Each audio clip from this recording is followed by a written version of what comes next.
Es necesario esperarlo todo, porque no hay nada exento de esperanza.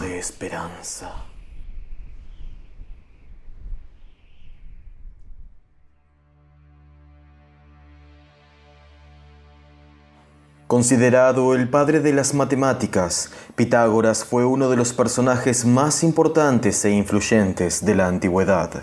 Su vida, sin embargo, está envuelta en un velo de fábulas y misticismo que dificulta enormemente el estudio de su biografía, a tal punto que algunos desconfían de su existencia. Más allá de si viviese o no un individuo de nombre Pitágoras, la influencia filosófica, artística y científica de aquellos que se hicieron llamar sus discípulos ha sido y sigue siendo muy real. Muchas de las frases atribuidas a su persona aún hoy aportan sabios consejos, así como su concepción matemática de la música y su célebre teorema. El susurrante eco de los pitagóricos ha sido largo y prolongado, y es que la escuela tradicionalmente fundada por este personaje extendió su peculiar manera de ver la ciencia, las artes y, en definitiva, la vida misma hasta épocas realmente tardías. Así que quédense donde están, porque esta es la biografía de Pitágoras. Vida y leyenda.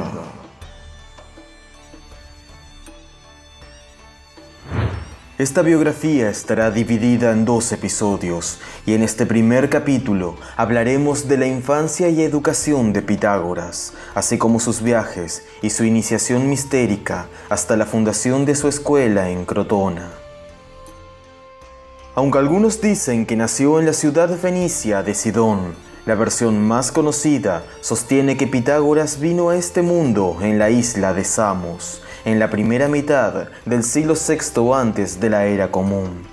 Su padre se llamaba Mnesarco y era o bien un colono tirreno de Lemnos o bien un mercader fenicio de Tiro. Fuera cual fuese su profesión, Mnesarco llegó a Samos en época de hambruna, y tras ofrecer trigo y cebada a los samios, estos, sumamente agradecidos, le otorgaron la ciudadanía. Una vez establecido en la isla, Mnesarco se casó con una mujer de nombre Partenis, cuyo linaje se remontaba hasta el mítico fundador de Samos. La profesión de Mnesarco, sin embargo, lo mantenía mucho tiempo lejos de casa, y en una ocasión acudió al oráculo de Delfos para conocer la suerte de un largo viaje que lo ausentaría por más de un año. La Pitia le vaticinó que su esposa quedaría embarazada y que tendría un hijo que sobrepasaría a todos en sabiduría. A su regreso a Samos, Mnesarco confirmó que, en efecto, su mujer esperaba un hijo, y en consecuencia cambió su nombre, Partenis, que significa la Virgen, por el de Pitais.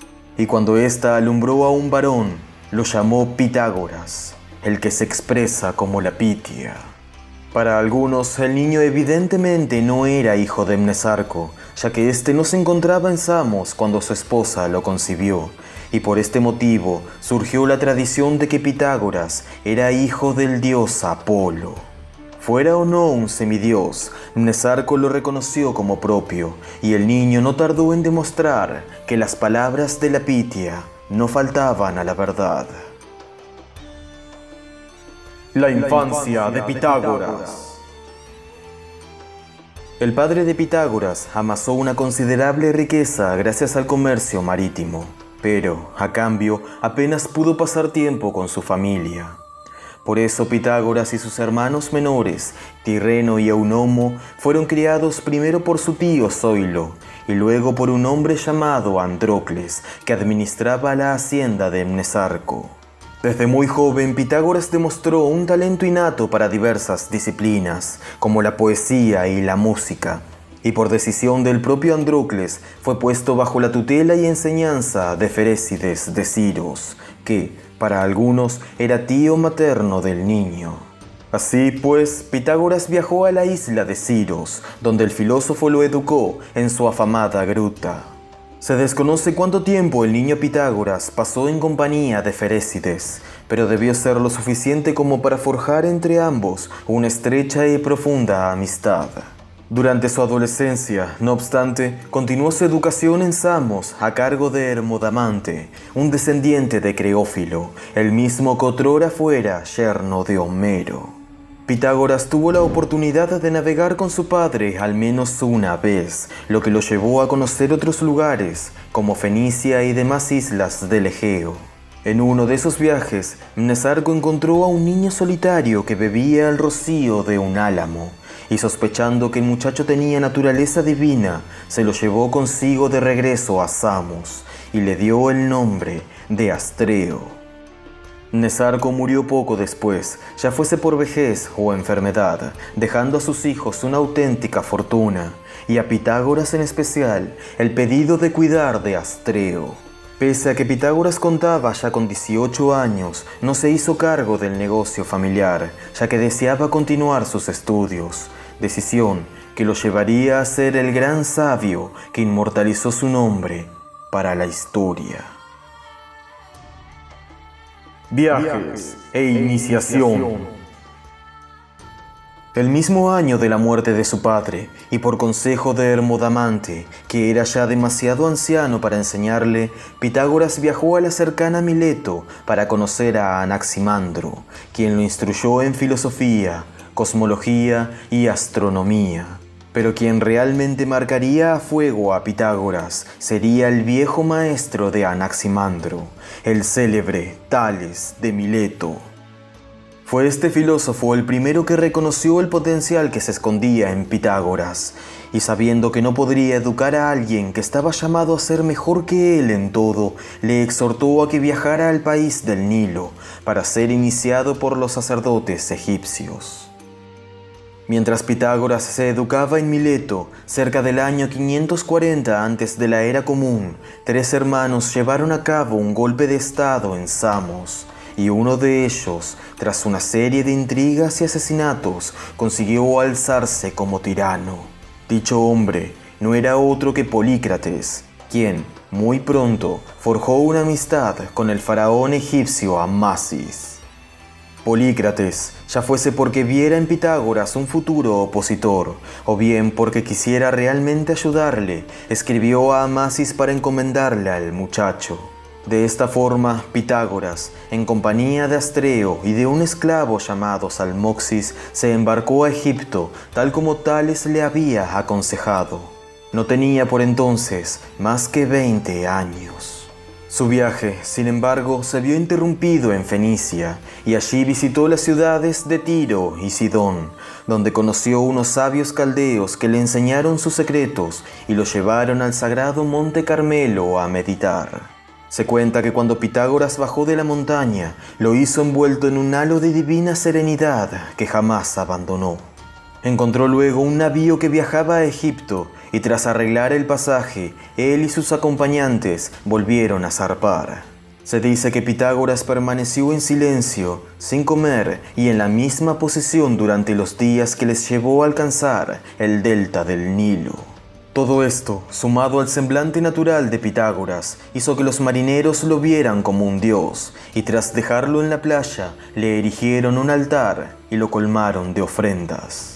Una vez en Egipto, Pitágoras visitó primero Heliópolis y luego Menfis y Diospolis, pero a pesar de contar con la protección del faraón, los sacerdotes lo recibieron con recelo y desconfianza. No fue hasta que el propio Pitágoras demostró sincera curiosidad por sus doctrinas que aquellos aceptaron instruirlo en geometría, aritmética y astronomía, así como en la lengua egipcia y sus misterios, cosa que a ningún extranjero se le había permitido jamás. Algunos dicen que Pitágoras pasó 22 años en Egipto, pero la verdad es que algunos años antes, en el 525 antes de la era común, el rey persa Cambises II invadió Egipto y tras matar a Psamético, el hijo de Amasis, subyugó el país del Nilo. Y Pitágoras, al parecer, fue llevado a Babilonia como rehén, junto a Astreo y Salmoxis. En Mesopotamia, sin embargo, no fue hecho prisionero, sino que vivió junto a los magos, una tribu meda que oficiaba de sacerdotes y que terminó de forjar el carácter de Pitágoras. Fueron estos magos quienes lo condujeron por el camino del ascetismo y el vegetarianismo. Algunos, incluso, dicen que conoció al profeta Zoroastro, que lo purificó de su vida pasada. Se desconoce el tiempo que Pitágoras pasó en Babilonia, así como la forma en la que consiguió la libertad. Pero para el 523 antes de la era común, ya se encontraba de regreso a Samos con la intención de fundar una escuela e instruir a los jonios en el camino de la pureza y la verdad. El hemiciclo de Pitágoras. Tras casi 20 años fuera de casa, Pitágoras regresó a Samos como un hombre nuevo, empapado de todo lo que había aprendido e iluminado por los misterios en que había sido iniciado. Deseoso de llevar a otros por el mismo camino, fundó una escuela llamada Hemiciclo de Pitágoras. Los samios, no obstante, recibieron con indiferencia su manera egipcia de educar. Pitágoras no se desanimó y un día, cuando vio a un muchacho de escasos recursos entrenarse en la palestra, se le ocurrió una idea para mostrar sus conocimientos ante los demás. Se acercó al joven, que para algunos se llamaba Eurímenes, y le ofreció entrenarlo con la condición de que aceptase ser su discípulo, pagándole además 3 zóbolos diarios.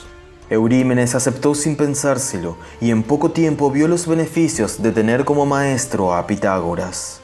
Este, en efecto, le sugirió cambiar su dieta por una basada en carne para ganar así mayor musculatura, y es que los atletas solían comer solo quesos e higos para mantenerse en forma. Gracias a sus consejos, Eurímenes consiguió ganar los Juegos Olímpicos, lo que hizo que muchos de repente se interesaran por las enseñanzas de Pitágoras. Se cuenta que cuando vio que Eurímenes empezaba a ver el provecho en las ciencias y la filosofía, Pitágoras fingió caer en la pobreza y le dijo que ya no podría pagarle los 3 zóbolos diarios. Pese a todo, el joven atleta continuó asistiendo gratuitamente a las clases y cuando consiguió un empleo, incluso ofreció hacerse cargo de Pitágoras. Poco a poco los samios empezaron a acudir al hemiciclo a escuchar lo que Pitágoras tenía que decir sobre política y filosofía. Pero sus verdaderas enseñanzas, los secretos que había aprendido en Egipto y Babilonia, se los revelaba solo a sus amigos más íntimos en una gruta a las afueras de Samos, como otrora hiciese con él su primer maestro Ferécides. De este mismo Ferécides se cuenta que al enterarse de que Pitágoras había regresado a la Hélade, lo mandó llamar a Delos, donde se hallaba postrado por una enfermedad. Pitágoras se embarcó de inmediato a la isla sagrada, pero era demasiado tarde para salvar al anciano Ferécides. Tras sepultarlo, realizó ofrendas en el altar incruento de Apolo, siguiendo sus principios de no dañar animal alguno, lo que atrajo la atención de los delios. De vuelta en Samos, siguió enseñando a todo aquel que se acercaba al hemiciclo, pero sus días en Jonia estaban contados. Su creciente popularidad hizo que los ciudadanos le exigieran participación en las decisiones de la polis, que todavía era gobernada por el tirano Polícrates. Este volvió a ver en Pitágoras a ese muchacho que una vez temiera y endureció sus medidas contra su escuela. Ya fuese que Pitágoras intuyera que aquello no tendría buen final, o simplemente que participar de la política lo alejaría de la filosofía, decidió marcharse de Samos junto con los que quisieran seguirle, para llevar su escuela a otras tierras. Y así, a la edad de 40 años, abandonó de nuevo su patria, esta vez para nunca más volver. Llegada a Crotona. Pitágoras y los suyos navegaron con la intención de visitar el oráculo de Delfos, el mismo santuario donde otrora la Pitia profetizara a Mnesarco la fama de su hijo. En tiempos de Pitágoras, la sacerdotisa en funciones respondía al nombre de Temistoclea, y según se cuenta, varias de las máximas que el filósofo adoptó las tomó de ella. Fue esta Pitia, además, quien le dijo que se dirigiera a las prósperas ciudades griegas de Italia. Pitágoras partió entonces, acatando la voluntad del oráculo, no sin antes recorrer el Peloponeso y Creta. En Fliunte conoció al tirano Leontes, quien le preguntó si era él un sabio, a lo que Pitágoras respondió que era un filósofo, es decir, un amante de la sabiduría. Dato no menor, pues según la tradición, fue esta la primera vez que se empleara esta palabra. De allí pasó a Esparta, donde se dice que libró la ciudad de una peste, y después a Creta, para iniciarse en los misterios de los dáctilos ideos en la cueva de Ictea, la misma donde Zeus se criara oculto de Cronos. Hecho esto, finalmente puso proa a la Magna Grecia, al sur de Italia. Pitágoras y sus seguidores desembarcaron en Crotona, una antigua colonia aquea, y enseguida el filósofo se puso a predicar sus doctrinas e intenciones. En este punto existen dos versiones de los hechos. Para unos, las palabras de Pitágoras, sumadas a su talante y encanto personal, fascinaron tanto a los crotoniatas que 600 de ellos dejaron sus pertenencias y lo siguieron para fundar su nueva escuela. En otras fuentes, en cambio, Pitágoras no tuvo tanta suerte al principio, mas no se dio por vencido y tramó una argucia para convencer a los ciudadanos de Crotona. Se hizo excavar un habitáculo subterráneo donde permaneció durante meses, mientras unas mujeres le bajaban con sogas unos pocos víveres y unas tablillas en las que anotaban todo cuanto sucedía en el exterior. Al cabo de un tiempo, Pitágoras, escuálido y enfermo, emergió del pozo ante la vista de todos, afirmando que venía del Hades. Y tras expresar las cosas que había presenciado en el inframundo, reveló también todo lo que había tenido lugar en el mundo de los vivos. Impactados por su aspecto y palabras, los crotoniatas reconocieron la divinidad latente en él, y desde entonces pocos fueron los que no lo siguieron. A partir de ese momento, la fama de Pitágoras no hizo sino aumentar en Crotona y en toda la Magna Grecia. Poco después de haber fundado su escuela, tomó como esposa a una crotoniata de nombre Téano, hija de Brontino, o bien de Pitonacte, con la que fue padre de 3 hijas llamadas Damo, Miía y Arignote, y de un varón, Telauges. Un día Pitágoras entró en un gimnasio donde los jóvenes se entrenaban, y los muchachos, sabiendo quién venía a visitarlos, se reunieron a su alrededor para escuchar sus palabras. El filósofo les habló de muchas y variadas cosas, pero ninguna caló tan hondo en ellos como el respeto hacia sus padres, ya que por naturaleza todo lo anterior en el tiempo merece el mayor de las consideraciones. Cuando los muchachos les contaron a sus padres lo que habían oído de Pitágoras, se decidió que el Consejo de los 1000, el principal órgano de gobierno de Crotona, convocara al filósofo para alabar su discurso y pedirle además consejo para la polis. Pitágoras les exhortó entonces a que sus decisiones políticas buscaran siempre la mesura y la equidad, y les sugirió además que erigieran un templo a las musas para conservar la concordia en la ciudad. No pasó mucho antes de que personas de otros pueblos se acercaran a Crotona, atraídas por este nuevo personaje al que consideraban un semidios. De esta forma empezaron a acudir a la escuela no solo griegos, sino lucanos, mesapios, etruscos y romanos, lo que llevó a Pitágoras a expandir su influencia más allá de Crotona. De esta forma, al cabo de unos años de haber llegado a Italia, viajó a otras ciudades de la región para impartir su doctrina e infundir en sus habitantes el deseo de pureza y libertad. Tan buena fue la impresión que Pitágoras causó en dichas ciudades que varias de ellas le pidieron ayuda para dictar leyes más justas para el pueblo. En este sentido, entre sus seguidores figuraba el legislador Carondas de Catania. Pitágoras estableció una serie de preceptos para sus discípulos, que empezaron a adorarlo como un semidios, un auténtico hijo de Apolo que había nacido en esa época para encauzar a los hombres por el camino de la verdad y la filosofía. Pero, ¿cuáles fueron dichos preceptos? ¿En qué se basaba la filosofía pitagórica? Hasta aquí esta primera parte de la biografía de Pitágoras. En el próximo capítulo hablaremos de la escuela pitagórica, así como de otros episodios de su vida y finalmente sobre su trágica muerte.